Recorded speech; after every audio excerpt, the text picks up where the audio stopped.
What should I do with my money? Now, that's probably the most common question I get from folks who are looking to make decisions with their finances and plan for their future, right?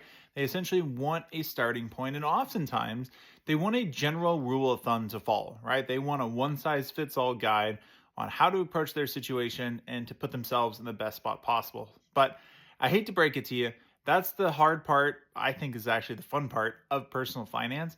It's because everybody's situation is different. The decisions and the tactics used will vary person to person. So I want to give you a good example, right? So I was recently working with some folks, actually three siblings who unfortunately had a relative pass away who was generous enough to leave them a little bit of money. Let's call it a couple $1,000 per kid, right? So not life-changing money, but a nice little chunk of change. And so the interesting thing is we opted to do something different for each of the three kids. All right. So we have one who is on the older side, they're established, they're hitting their investing goals. And so what they had in front of them, honestly, was an option of whether do they want to exceed their investment goals or use that money for something fun. And so that ended up funding part of a trip they took.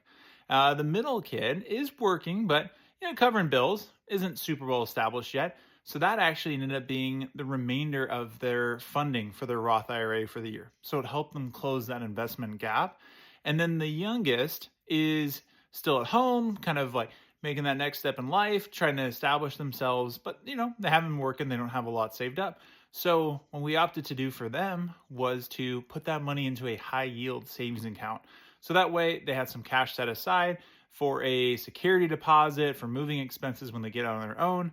But that is a prime example of how you have three folks who are coming into the same amount of money, but depending on their life situations, it made sense to go a completely different path from the others. So that's really the important thing to take away. You want to think carefully about your situation and big decisions coming up so you can make optimal financial decisions. But just keep in mind, there's really no one size fits all approach to it.